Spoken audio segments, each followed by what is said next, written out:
Hello friends, പത്തരമാറ്റിൻ്റെ പുതിയ എപ്പിസോഡിലേക്ക് എല്ലാവർക്കും സ്വാഗതം. അപ്പോൾ ദേവയാനി നവ്യയുടെ കുഞ്ഞിനെ ഇങ്ങനെ കളിപ്പിച്ചുകൊണ്ടിരിക്കുകയാണ് കേട്ടോ. അന്നേരം അങ്ങോട്ടേക്ക് ജാനകി വരും. എന്നിട്ട് ജാനകി പറയാണ്, ഓ നവ്യയുടെ കുഞ്ഞിനെ എടുത്ത് കളിപ്പിക്കുന്നത് നവ്യെ കൂടി നിങ്ങളുടെ ഭാഗത്തേക്ക് ആക്കാനായിരിക്കുമല്ലേ എന്ന് ചോദിക്കുമ്പോഴേക്കും ദേവയാനി പറയുന്നുണ്ട്, എനിക്കതിൻ്റെ ആവശ്യമൊന്നുമില്ല, ഞാൻ ഇതിനു മുമ്പും കുഞ്ഞിനെ കളിപ്പിച്ചിട്ടുണ്ട്, നീ അതൊന്നും കണ്ടിട്ടില്ലേ എന്ന് ചോദിക്കുകയാണ്. അന്നേരം അങ്ങോട്ടേക്ക് നയനയും ചന്തുമോളോട് ഇങ്ങനെ വരും കേട്ടോ. ചന്തുമോളോട് ഇങ്ങനെ ഭയങ്കര സ്നേഹത്തോടെയല്ലേ ദേവയാനി ഇങ്ങനെ സംസാരിക്കുന്നത്. ഇതൊന്നും ജാനകിക്ക് ഇഷ്ടപ്പെടുന്നില്ല. അന്നേരം ജാനകി പറയുന്നുണ്ട്, ഇനിയിപ്പോൾ എല്ലാവർക്കും ഭയങ്കര സന്തോഷമായിരിക്കും, കാരണം എൻ്റെ മരുമകളെ ഈ വീട്ടിൽ നിന്ന് പുറത്തു വിട്ടല്ലോ. ഇനിയിപ്പോൾ എല്ലാവരുടെയും ഇഷ്ടം പോലെ ആ മുട്ടച്ചീനെ ഇങ്ങോട്ട് കൊണ്ടുവരാമല്ലോ. ഇങ്ങോട്ട് കൊണ്ടുവരുന്നത് ഇഷ്ടമല്ല എന്ന് പലരും പറയുന്നുണ്ടെങ്കിലും ഇവളുമാരുടെ എല്ലാം മനസ്സിൽ ഇതൊക്കെ തന്നെയാണെന്ന് എനിക്കറിയാം എന്നിങ്ങനെ പറയുവാണ്. ഇത് കേൾക്കുമ്പോൾ ദേവേന് പറയുന്നുണ്ട്, ആ പ്രോപ്പർട്ടിയുടെ കാര്യത്തിൽ അവളുടെ അനാമികയുടെ അച്ഛനും അമ്മയും കാണിച്ച കള്ളത്തരങ്ങളും മൊത്തം ഞാൻ നിന്നെ പറഞ്ഞ് കേൾപ്പിച്ചതാണ്. എന്നിട്ട് നിനക്ക് വിശ്വാസം വന്നില്ല. അവളെയും അവളുടെ വീട്ടുകാരെയും മാത്രമാണ് വിശ്വാസമുള്ളത്. നീ ഈ വീട്ടിൽ ആരെയും വിശ്വസിക്കുന്നില്ല എന്നൊക്കെ ഇങ്ങനെ ചോദിക്കുമ്പോൾ ജാനകി പറയുന്നുണ്ട്, ഇങ്ങനെയുള്ള കാര്യങ്ങളെല്ലാം ഉണ്ടാക്കിക്കൊണ്ടുവരുന്നത് ഇവിടുത്തെ നയനയുടെ വീട്ടുകാരും കൂടിയാണ്. പിന്നെ ഒരുത്തി പോലീസുകാരിയാണല്ലോ, അതുകൊണ്ട് എല്ലാം നടക്കൂല എന്നൊക്കെ പറയും. അന്നേരം ദേവേന് നയനയോട് പറയും, ഇങ്ങനെയുള്ള പറച്ചിലുകൾക്ക് ഒന്നും മറുപടി പറയാതിരിക്കുന്നതാണ് മോളെ നല്ലത്, അതുകൊണ്ട് കൂടുതൽ സംസാരിക്കേണ്ട എന്നിങ്ങനെ പറയുക. എന്നിട്ട് ചന്തുമോള് റെഡിയായിട്ടാണല്ലോ ഇങ്ങനെ വന്നത്. അന്നേരം ദേവേന് പറയും, ഞാനൊന്ന് പുറത്ത് പോകുന്നുണ്ട്, മോളെയും എൻ്റെ കൂടെ പറഞ്ഞു വിടണം, ഞങ്ങളൊന്ന് പുറത്ത് പോയി കറങ്ങിയിട്ടൊക്കെ വരാം എന്ന് പറയും. അന്നേരം നയന പറയുന്നുണ്ട്, ഓഫീസിൽ പോകുമ്പോൾ കൂടെ കൊണ്ടുപോകാം എന്ന് പറഞ്ഞാണ് ഞാൻ ഇന്ന് റെഡിയാക്കിയിട്ടുണ്ട്, ഇനിയിപ്പോൾ ഏതായാലും അമ്മ കൊണ്ടു നോക്ക്, അവൾക്ക് ഒരു സന്തോഷമാവട്ടെ എന്നൊക്കെ ഇങ്ങനെ പറയും. എന്നിട്ട് ജാനകി കേൾക്കാനായിട്ട് പറയുന്നുണ്ട്, ഒരു കൊച്ചുകുട്ടിയുടെ മനസ്സ് പോലും അറിയാൻ കഴിവില്ലാത്ത കുറേ പേരെ ഇവിടെ ഉള്ളത്, പറഞ്ഞിട്ട് കാര്യമില്ല എന്നൊക്കെ ഇങ്ങനെ പറഞ്ഞിട്ട് മോളെ കൊണ്ട് അങ്ങ് പോവുകയാണ് കേട്ടോ. പോയി കഴിയുമ്പോഴേക്കും ദേവേനയുടെ കയ്യിൽ നിന്ന് കുഞ്ഞിനെ ഇങ്ങനെ നവ്യയുടെ കുഞ്ഞിനെ നയന ഇങ്ങനെ വാങ്ങിച്ചായിരുന്നു. അന്നേരം അടുത്തിങ്ങനെ വന്നിട്ട് ജാനകി പറയാണ്, ഇപ്പോഴത്തെ പെൺകുട്ടികൾക്ക് കല്യാണം കഴിഞ്ഞ് പ്രസവിക്കാനൊന്നും ഇഷ്ടമല്ല, പ്രത്യേകിച്ച് അമ്മയെന്ന് വിളിക്കുക ഒരു കുട്ടിയും കൂടെ ആയ സ്ഥിതിക്ക് പലർക്കും ഇവിടെ പ്രസവിക്കുന്നതൊന്നും ഇഷ്ടമല്ലെന്നാണ് തോന്നുന്നത് എന്നൊക്കെ പറയുമ്പോഴേക്കും നയന പറയുന്നുണ്ട്, കല്യാണം കഴിഞ്ഞ് കഴിഞ്ഞാൽ പ്രസവിക്കാൻ കഴിയില്ല എന്ന് പറയുന്ന പെൺകുട്ടികളുണ്ടെങ്കിൽ അവർ സ്വന്തം സുഖം മാത്രം നോക്കുന്നവരായിരിക്കും. ആ ഒരു ഗണത്തിൽ പെടുന്ന ആളല്ല ഞാൻ. എനിക്കൊരു കുഞ്ഞിനെ വേണം അതുകൊണ്ടാണ് ട്രീറ്റ്മെൻറ്റ് നടത്തുന്നത്, അല്ലാതെ കുഞ്ഞിനെ പ്രസവിക്കില്ല, ഒരു അമ്മ ആകില്ല എന്നൊക്കെ ഇങ്ങനെ പറയുന്ന പെണ്ണല്ല ഞാൻ എന്നൊക്കെ ഇങ്ങനെ പറഞ്ഞിട്ട് ദേഷ്യപ്പെട്ടങ്ങ് നയന അങ്ങോട്ട് പോവുകയാണ് കേട്ടോ. ഇതൊന്നും ഇഷ്ടപ്പെടുന്നില്ല ജാനകിക്ക്. പിന്നെ കാണിക്കുന്നത് അനാമികയുടെ കാമുകനെയും തന്നെയാണ് കേട്ടോ. അവരൊരു കൂൾ ബാറിൽ ഇങ്ങനെ ഇരുന്ന് കൂൾ ഡ്രിങ്ക്സ് ഒക്കെ കഴിച്ചുകൊണ്ടിരിക്കുകയാണേ. അന്നേരം അനാമിക പറയുന്നുണ്ട്, എങ്ങനെയെങ്കിലും അനന്തപുരിയിൽ നിന്ന് അടിച്ച് മാറ്റാവുന്നതൊക്കെ അടിച്ചു മാറ്റി ഞാൻ വരുമ്പോൾ നമുക്ക് ഒരുമിച്ച് കഴിയാൻ നീ ഒരു വീട് സംഘടിപ്പിച്ച് വെക്കണം കേട്ടോ എന്നിങ്ങനെ പറയും. അന്നേരം അവൻ പറയുന്നുണ്ട്, ഈ നാട്ടിലെ എന്നല്ല ഈ സ്റ്റേറ്റിലെ തന്നെ പണക്കാരനാണ് അനന്തപുരിക്കാർ, അതുകൊണ്ട് തന്നെ നിന്നെ അവർ അവിടുന്ന് ഇറക്കി വിട്ടിട്ടുണ്ടെങ്കിൽ നിനക്ക് മാനനഷ്ടത്തിന് കേസ് കൊടുക്കാം, കോമ്പൻസേഷനായിട്ട് നല്ലൊരു തുക അവിടുന്ന് മേടിച്ചെടുക്കാനായിട്ട് സാധിക്കും, അതുകൊണ്ട് നീ അതങ്ങ് നല്ല രീതിയിൽ ഇങ്ങനെ നോക്കിയാൽ മതി എന്നിങ്ങനെ പറയുമ്പോഴേക്കും അത് തന്നെയാണ് എൻ്റെ ഉദ്ദേശം, അതിനുവേണ്ടിയാണ് ഞാൻ ശ്രമിക്കുന്നത് എന്നൊക്കെ ഇങ്ങനെ പറയുന്നുണ്ട് കേട്ടോ അനാമിക. ഈ സമയത്താണ് ആ വഴി നമ്മുടെ ദേവയാനിയും ചന്തുമോളോട് ഇങ്ങനെ പോകുന്നത്. അവരിങ്ങനെ പാർക്കിലൊക്കെ ഇങ്ങനെ കറങ്ങാനായിട്ട് പോകുമായിരുന്നു. അന്നേരം അനാമികയെ കാണുന്നുണ്ട്. ദേവയാനി വണ്ടി ഇങ്ങനെ നിർത്തി അനാമിക തന്നെയല്ലേ എന്നിങ്ങനെ നോക്കുന്നുണ്ട് കേട്ടോ.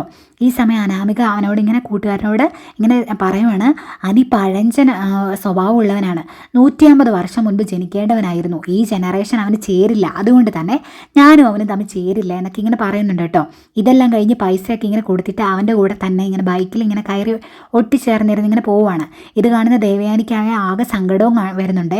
പിന്നെ കാണിക്കുന്നത് നമ്മുടെ ആദർശനെയാണ്. ആദർശനോട് നയന ഇങ്ങനെ വന്ന് പറയുവാണ്, ആദർശേട്ട, അനഘയുടെ കാര്യത്തിൽ ഒരു തെറ്റിദ്ധാരണ ഉണ്ടായപ്പോൾ ആദർശേട്ടൻ കുറച്ച് ദിവസം എന്നോടിങ്ങനെ മറച്ചു വെച്ചു, അതുപോലെ തന്നെ അമ്മയും ഞാനും സ്നേഹത്തിലായ കാര്യം ആദർശേട്ടനോട് മറച്ചു വെച്ചു, അതിൻ്റെ പേരിൽ ഒരുപാട് പ്രശ്നങ്ങൾ ഉണ്ടായതല്ലേ, അതൊന്നും ഞാൻ മറന്നിട്ടില്ല. പിന്നെ നവ്യേച്ചി ഇങ്ങനെ ആദർശേട്ടനെ ഇങ്ങനെ പലപ്പോഴായിട്ട് ഇങ്ങനെ വിമർശിക്കുന്നത് എനിക്ക് കണ്ടുകൊണ്ട് നിൽക്കാനായിട്ട് പറ്റില്ല, അത് എനിക്ക് ഒട്ടും ഇഷ്ടമാവില്ല എന്നൊക്കെ ഇങ്ങനെ പറയുമ്പോഴേക്കും ആദർശ് ചോദിക്കും, നീ എന്തിനാ ഇതൊക്കെ ഇപ്പോൾ ഇവിടെ വന്ന് പറയുന്നതെന്ന് ചോദിക്കും.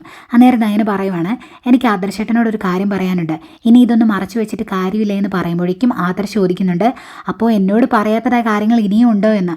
അന്നേരം നയന പറയുവാണ്, ആദർശേട്ടൻ ചെയ്ത തെറ്റ് ഏറ്റെടുത്തത് ഈ കുടുംബം തകരാതിരിക്കാൻ വേണ്ടിയല്ലേ, അങ്ങനെ ഈ കുടുംബം തകരാതിരിക്കാനായിട്ട് വേണ്ടി തന്നെയാണ് ഞാനും ഈ കാര്യം ആദർശേട്ടനോട് പറയാതിരുന്നത് എന്ന് പറയും.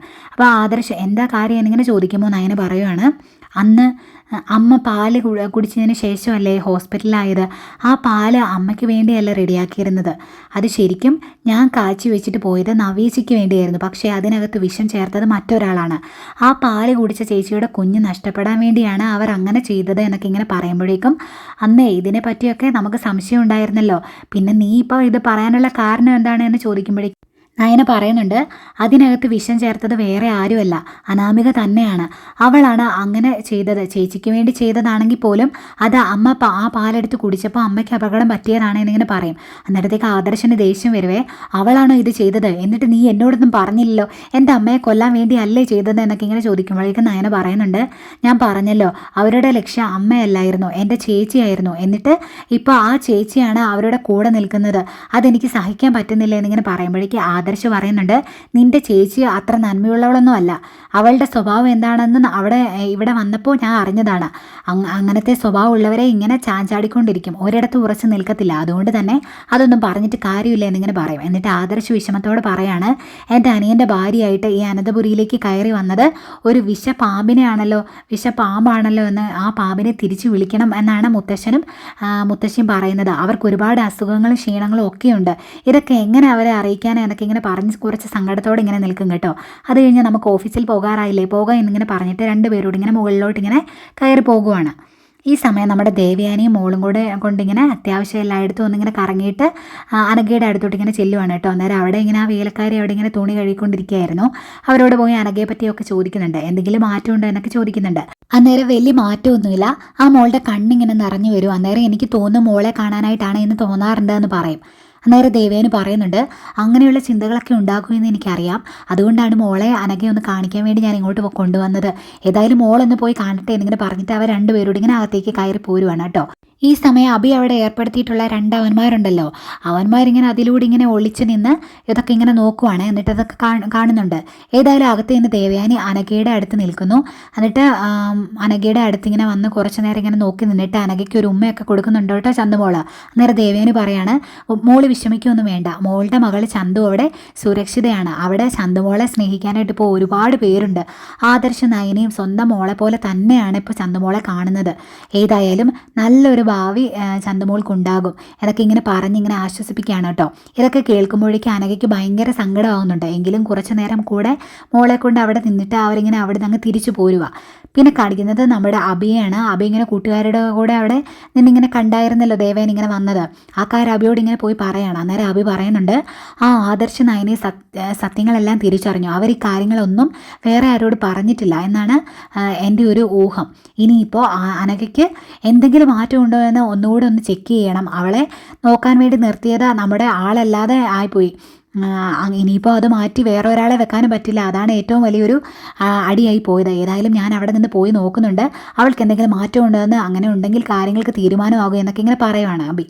ഈ സമയം നമ്മുടെ അനഘയ്ക്കാണെങ്കിലും ഇങ്ങനെ മരുന്നൊക്കെ കൊടുത്തോണ്ടിരിക്കുകയാണ് കേട്ടോ ചേച്ചി.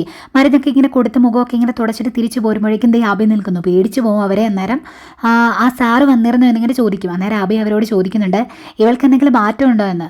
അന്നേരം ഒരു മാറ്റവും ഇല്ല സാറേ, അങ്ങനെ തന്നെ കിടക്കുന്നു എന്ന് പറയും. എന്നിട്ട് അവരിങ്ങനെ അടുക്കള ഭാഗത്തേക്ക് അങ്ങ് പോവുകയാണ്. പോയി അവിടെ നിന്ന് ഇങ്ങനെ മാറി നിൽക്കൂട്ടോ അബി എന്താ സംസാരിക്കുന്നത് എന്ന് കേൾക്കാൻ വേണ്ടി. അന്നേരം അബി അനഘയോട് ഇങ്ങനെ പറയാണ്, നീ എന്തിനാടി ഇങ്ങനെ കിടക്കുന്നത്, നിനക്കൊന്ന് ചത്ത് തന്നൂടെ, നിന്റെ മോളെ അങ്ങ് കൊമ്പത്ത് അനന്തപുരിയിൽ താമസിപ്പിക്കണം, അവിടെ അവൾ വളരണം എന്നൊക്കെ ആയിരുന്നില്ല നിന്റെ ആഗ്രഹം. അതെ, എന്താണേ ആ ആഗ്രഹം സാധിച്ചില്ലേ. ഇതിനപ്പുറത്തേക്ക് എന്തെങ്കിലും ആഗ്രഹം ഉണ്ടെങ്കിലേ അതൊന്നും നടക്കില്ല. നിന്റെ ഈ കയ്യോ നാവോ ഇനി ചലിച്ചു തുടങ്ങിയിട്ടുണ്ടെങ്കിൽ അത് എന്നേക്കുമായി നിലക്കുന്ന അവസ്ഥയിലേക്ക് ഞാൻ എത്തിക്കും. അതുകൊണ്ടേ നിന്റെ മനസ്സിൽ ആവശ്യമില്ലാത്ത ചിന്തകളൊന്നും വേണ്ട. എന്നോട് എന്തെങ്കിലും പ്രതികാരം ചെയ്യണമെന്നുള്ള ചിന്ത ഉണ്ടെങ്കിലുണ്ടല്ലോ അതൊക്കെ അങ്ങ് കളഞ്ഞോ, അതാ നിനക്ക് നല്ലത് എന്നൊക്കെ ഇങ്ങനെ പറഞ്ഞ് കുറേ ഇങ്ങനെ ഭീഷണിപ്പെടുത്തിയിട്ടുണ്ട് കേട്ടോ അബി. അങ്ങ് പോയി കഴിയുമ്പോഴേക്കും ആ ചേച്ചി മോളുടെ അനഘയുടെ അടുത്തിട്ട് ഇങ്ങനെ വരും. എന്നിട്ട് അവൻ ഭയങ്കര ദുഷ്ടനാണല്ലേ മോളെ എന്നിങ്ങനെ പറയും. ഇനി കാണിക്കുന്നത് നമ്മുടെ നയനെ അബി ഇങ്ങനെ വിളിക്കുന്നതാണ് കേട്ടോ. നേരെ ഫോൺ എടുക്കുന്നതിന് മുൻപ് ഇവൾ എന്തിനാ പലപ്പോഴും എന്നെ എങ്ങനെ വിളിക്കുന്നത് എന്നിങ്ങനെ ദേഷ്യപ്പെടുവാണ് കേട്ടോ അബി. എന്നിട്ട് ഫോൺ എടുക്കുന്നുണ്ട്. ഫോൺ എടുത്ത് കഴിയുമ്പോഴേക്കും നയനെ ഒന്ന് കാണണേ എന്ന് പറയും. അന്നേരത്തെ എന്തിനാ ഏടത്തി കാണുന്നത് എന്ന് ചോദിക്കുമ്പോഴേക്കും എന്തിനാ എന്ന് പറഞ്ഞാൽ മാത്രമേ നീ വരത്തുള്ളൂ, നിന്നെ എനിക്ക് കാണാൻ അത്രേ ഉള്ളൂ, ബാക്കിയൊക്കെ ഞാൻ നേരിട്ട് കാണുമ്പോൾ പറഞ്ഞോളാം. ഞാൻ കമ്പനിയുടെ അടുത്ത് കാത്തു നിൽക്കും, നീ അങ്ങോട്ട് വന്നേക്കണം എന്നിങ്ങനെ ഇത്തിരി ദേഷ്യത്തോടുകൂടി ഇങ്ങനെ പറയുവാണ് കേട്ടോ. അത് കഴിഞ്ഞ് നയന ഇങ്ങനെ കമ്പനിയുടെ പുറത്ത് ഇങ്ങനെ കാത്തു നിൽക്കുന്നു. അബി വരുന്നു. വന്നു കഴിയുമ്പോഴേക്കും ഇത്തിരി ദേഷ്യത്തോടു കൂടി നയന ചോദിക്കും, നീ എന്തിനാണ് അനഘയെ കാണാൻ വേണ്ടി പോയത് എന്ന്. അന്നേരത്തേക്കും അവൾക്ക് എങ്ങനെയുണ്ട്, കുറവുണ്ട് എന്ന് അറിയാൻ വേണ്ടിയാണ് പോയത് എന്ന് പറയുമ്പോഴേക്കും, ഓ കുറവുണ്ട്, എന്തെങ്കിലും അനക്കം ഉണ്ടെങ്കിൽ അതങ്ങ് നിലയ്ക്കണം, അത് നിലയ്ക്കാൻ വേണ്ടി നിനക്ക് എന്തെങ്കിലും ചെയ്യണോ, അതിനുവേണ്ടിയല്ലേ നീ അങ്ങോട്ട് പോയത്, നീ അവിടെ ആൾക്കാരെ നിർത്തിയിട്ടുണ്ട്, അവിടെ ആരാണ് വരുന്നത് പോകുന്നത് എന്നൊക്കെ ഇങ്ങനെ അറിയാൻ വേണ്ടിയിട്ട് എന്നൊക്കെ ഞങ്ങൾക്കറിയാം. അതുകൊണ്ട് തന്നെ അവരെ നിരീക്ഷിക്കാനും ആ വീടിനെ നിരീക്ഷിക്കാനും ഒന്നും ഞങ്ങൾക്കും അവിടെ ആൾക്കാരുണ്ട്. അവിടെ നീയൊക്കെ എന്തെങ്കിലും ചെയ്തിട്ടുണ്ടെങ്കിൽ ആ നിമിഷം ഞങ്ങൾ അറിയും. അതുകൊണ്ട് ആവശ്യമില്ലാത്ത കാര്യം ഒന്നും ചിന്തിക്കാതെ ഇരിക്കുന്നതാണ് നല്ലത്. ഇനിയിപ്പോൾ നീ മര്യാദയ്ക്ക് ഞങ്ങൾ പറയുന്നത് കേട്ട് നിന്നില്ല എങ്കിൽ നിനക്കൊരു രക്ഷയുണ്ടാവില്ല. നീ അകത്ത് പോയി കിടക്കും, അകത്ത് പോയി കിടന്ന് അഴിയെണ്ണും. അതിനുള്ള വകുപ്പ് ഞങ്ങൾ അങ്ങ് ഉണ്ടാക്കും. അതുകൊണ്ട് മര്യാദയ്ക്ക് ഇരിക്കുന്നതായിരിക്കും നിനക്ക് നല്ലത്. നിന്റെ തല ഇനി ആവശ്യമില്ലാതെ ഉയർന്നിട്ടുണ്ടല്ലോ എന്നൊക്കെ ഇങ്ങനെ കുറേ കാര്യങ്ങൾ ഇങ്ങനെ നയന അബിയോട് പറയുന്നുണ്ട്. ഇതെല്ലാം കേട്ട് ആകെ ഇങ്ങനെ വിഷമിച്ച് നിൽക്കുന്ന, ഇങ്ങനെ സ്റ്റക്കായിട്ട് ഇങ്ങനെ നിൽക്കുന്ന അബിയെ കാണിച്ചുകൊണ്ടാണ് ഇന്നത്തെ എപ്പിസോഡ് വൈൻഡപ്പ് ചെയ്യുന്നത്. അപ്പോൾ ഇനി നാളെ എന്തൊക്കെയാണ് നമുക്ക് കണ്ടറിയാം. ഈ ചാനൽ സബ്സ്ക്രൈബ് ചെയ്യാത്തവരുണ്ടോ ഒന്ന് സബ്സ്ക്രൈബ് ചെയ്യണം, അതുപോലെ ലൈക്ക് ചെയ്യാനും ഷെയർ ചെയ്യാനും മറക്കരുത്. Okay, bye bye.